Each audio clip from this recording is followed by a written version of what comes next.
vepra një sportistit madh, e një trajnerit madh, ndoshta më të mirit në historinë shqiptare të sportit, e kombit shqiptar në të gjitha sportet padyshim,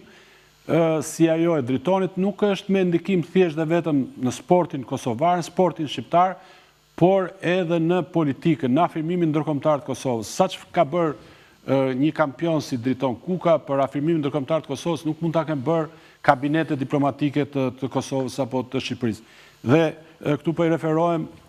Driton, më fal që bëra këtë hyrje kaq gjatë, referohem mjeshtrit Kano Xhigorit, i cili thotë që nuk mund të fitosh vetëm përmjet forcës fizike, por nëpërmjet mendjes dhe strategjisë. Dhe dua që të pyes për një moment të veçantë si ç'është pjesëmarrja juaj në Kazan, në kampionatin evropian të Kazanit. Në 2016 ku mori titullin e parë për Malinda Kelmendin si kampione Evrope. A mund të na thoni diçka të veçantë rreth asaj pjesëmarrje? Po, është një ndër ngjarjet më mbreslënëse në karrierën time si trajner, për arsye që, siç e thatë edhe ju, shpeshherë rasti i Kosovës, pavarësia e Kosovës është pa me një sy kritik prej një pjesë të konsiderueshme të shteteve në përbot, ndërsa ne kemi vazhduar me suksese edhe në shtetet mike, por edhe në ato, mos them jo mike, por mos njose. Një ndër këto shtete është pikërisht shteti i Rusisë, në cilin shtet është judo shumë e zhvilluar, falë edhe asaj që presidenti i Rusisë në të kalumen, por edhe aktual, presidenti Putin është njeri i cili është i mishruar me sportin e judos. Ka qenë një ngjarje e veçantë për arsye se ne para se të nisemi ju kemi treguar që ne marrim pjesë vetëm me kusht që të përfaqësohemi si shteti i Kosovës me simbole të shtetit tonë. Kjo na është konfirmuar, do të thotë para se të nisemi, ndërsa ka ndryshuar gjithçka momentin kur kemi arrit atje. Në fakt ka qenë një odise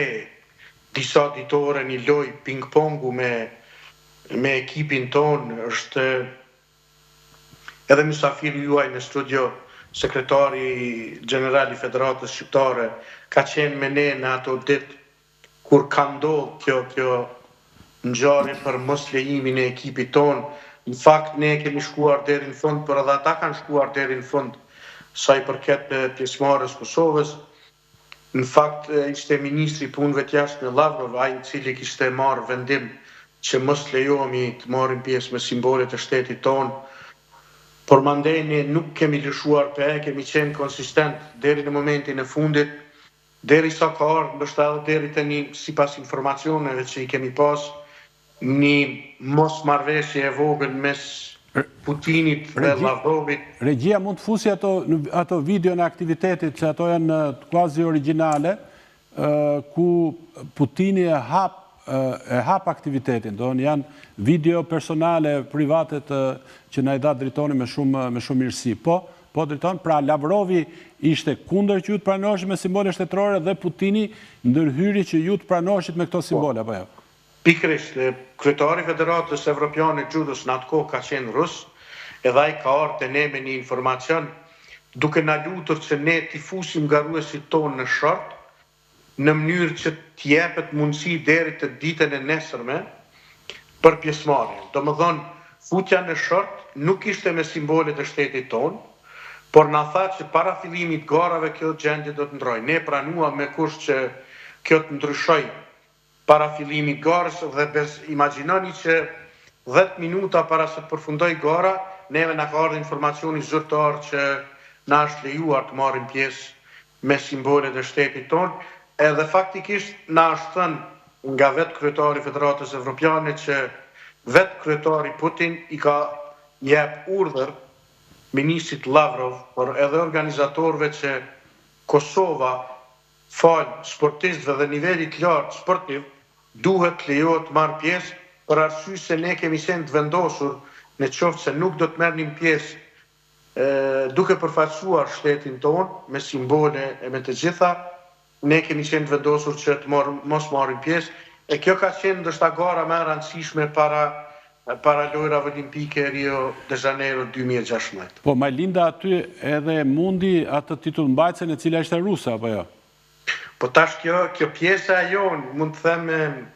organizative, politike, jo vetëm e jona si Federatë e Judos Kosovës, por krejt kohën kemi qenë bashkë edhe me Federatën e Judos Shqiptare, derisa s'është marrë vendimi për pjesëmarrje. Mandej, si të them, topi është gjujt ka ana sportive, domethënë ka Malinda edhe Nora, dhe unë si trener i tyre që të dëshmohem dhe të tregojmë forcën edhe dijen në sportin e judos në tapetin e garave. Ka qenë një ngjarje jashtëzakonshme sepse kundërshtarja më e fortë e Majlindës ka qenë pikërisht ruse, të cilin e kam poshtë 2 herë në Rusi, edhe në kampionat evropian, edhe në kampionat botror.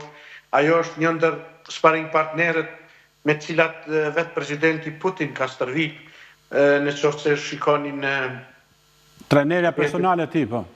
Bashkë trener, po. Një ndër sportistët me cilat ai vetë ka stërvit, edhe e ka pas të privilegjuar. Faktikisht, pas përfundimit garës, ku ne fituam 2 medale, një të ardhë, një të bronzë, ajo ceremonia vetë ndarjes medaleve ka qenë jashtëzakonisht e bukur për ne, marrë parasysh që garda ceremoniale ruse ishte qëndruar gaditu tashmë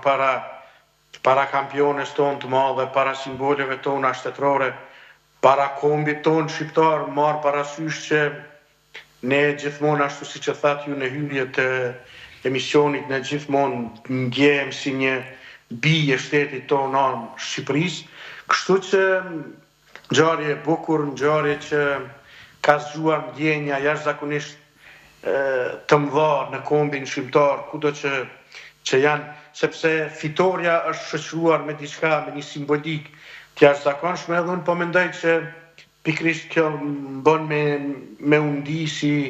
protagonisti një ndër ngjarjeve më të bukura në formimin, në imazhin e shtetit Kosovës. Unë të falenderoj për këtë ndërlidhje, di që ju keni qenë kampionat dje, tani jeni në një trajning në Çeki, dhe vetëm doja të thoja këtë që nëpërmjet kësaj që ju keni bërë, ju keni lënë hapësirë për zhvillimin e asaj që quhet diplomacia sportive. Në historinë e kombeve dhe kombeve të mëdha, njihet azëm diplomacia e ping-pongut, e cila ishte përcaktuese ose qoftë edhe si pretekst që Shtetet Bashkuara të Amerikës vendosin marrëdhënie diplomatike me Kinën në vitin 1971. Pra, le të shpresojmë që ura e vendosur në atë ngjarje të shërbejë për afirmimin definitiv përfundimtar të Kosovës në gjirin e Organizatës Kombeve të Bashkuara, ku vota ruse, vetoja ruse është përcaktuese. Le të shpresojmë që ky kontekst i krijuar me ardhjen e presidentit të ri të Shtetit Bashkuar të Amerikës ta ndihmojë Kosovën për këtë afirmim. Unë të falenderoj dhe të uroj sukseset, përshëndesim të gjithë